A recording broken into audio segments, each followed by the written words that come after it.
পঞ্চায়েত ভোটের দিনক্ষণ, দফা, বাহিনী নিয়ে রাজ্য সরকার ও রাজ্য নির্বাচন কমিশনের মধ্যে সংঘাতের পর এবার দুপক্ষের মধ্যে নতুন করে সংঘাত। পঞ্চায়েত ভোটের সময় কার কথায় চলবে পুলিশ প্রশাসন, এ নিয়েই এবার তৈরি হয়েছে মতপার্থক্য।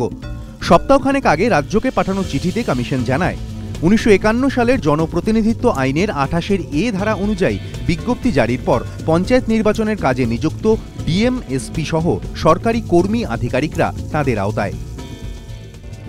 মহাকরণ সূত্রে খবর, এই চিঠি পাওয়ার পর তা খতিয়ে দেখার জন্য আইন দফতরের কাছে পাঠান মুখ্যমন্ত্রী। রাজ্য নির্বাচন কমিশনের বক্তব্য মানতে রাজি নয় আইন দফতর।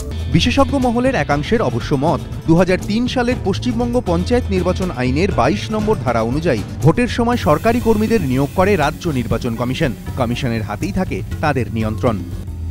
2006 সালে কিষাণ সিংহ তোমর বনাম আমদাবাদ পুর নিগমের মামলায় রায় দিতে গিয়ে সুপ্রিম কোর্ট জানায়, সংবিধানের 324 ধারায় কেন্দ্রীয় নির্বাচন কমিশনকে যে ক্ষমতা দেওয়া হয়েছে, 243-এর কে ধারায় রাজ্য নির্বাচন কমিশনের হাতেও সমান ক্ষমতা। সেক্ষেত্রে রাজ্য সরকারের যুক্তি কতটা গ্রহণযোগ্য তা নিয়ে প্রশ্ন তুলেছে আইনজ্ঞ মহলের একাংশ। পঞ্চায়েত ভোটে নিরাপত্তার জন্য শেষমেশ কেন্দ্রীয় বাহিনী চেয়ে দিল্লির দ্বারস্থ রাজ্য সরকার।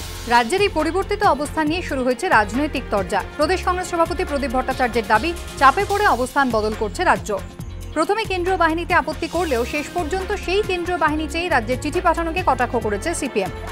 এত কম সময়ের নোটিসে কেন্দ্রের পক্ষে বাহিনী দেওয়া অত্যন্ত কঠিন কাজ বলে দাবি কেন্দ্রীয় স্বাস্থ্য প্রতিমন্ত্রী তথা কংগ্রেস সাংসদ আবু হাসান খান চৌধুরী।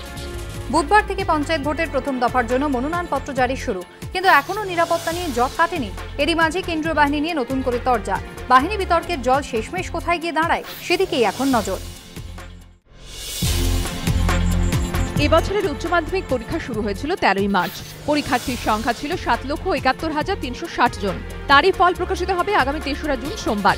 সকাল 10টায় ফল প্রকাশ, 10টাতেই মার্কশিট বিতরণ শুরু। 11টা থেকে ওয়েবসাইট ও SMS মারফত জানা যাবে ফল। এবার নতুনত্ব এই যে ওয়েবসাইটে গ্রেডের সঙ্গে থাকছে পরীক্ষার্থীর বিষয়ভিত্তিক ও মোট নাম্বার।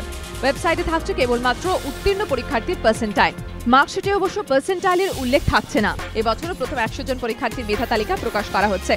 সংখ্যালঘু পরীক্ষার্থীদের জন্য থাকছে পৃথক প্রথম 10 জনের মেধা তালিকা। ক্রিকেট জুয়ার আড়াল আবডাল থেকে আরও নামের উল্কাপাত, ফের কলঙ্কের কালো মুখ। ফিক্সিং কাণ্ডে এবার উঠে এলো ভাজ্জির নামও। একটি সর্বভারতীয় ইংরেজি দৈনিকে প্রকাশ, হরভজনকে জেরা করতে পারে মুম্বাই পুলিশের ক্রাইম ব্রাঞ্চ। কেন? ফের যোগসূত্র বোর্ড সভাপতির জামাই, তাকে ভাজ্জির সঙ্গে ঘনিষ্ঠতা বাড়াতে বলেছিল বিন্দু। পুলিশের জেরার মুখে একথা কবুল করেছেন মায়াপ্পান, আর সেই সূত্রেই ক্রাইম ব্রাঞ্চের জেরার মুখে পড়তে পারেন তারকা স্পিনার। অন্যদিকে সংবাদ সংস্থা ANI সূত্রে খবর, ফিক্সিং কাণ্ডে উত্তরপ্রদেশের অন্তত 10 ক্রিকেটারকে জেরা করতে পারে পুলিশ।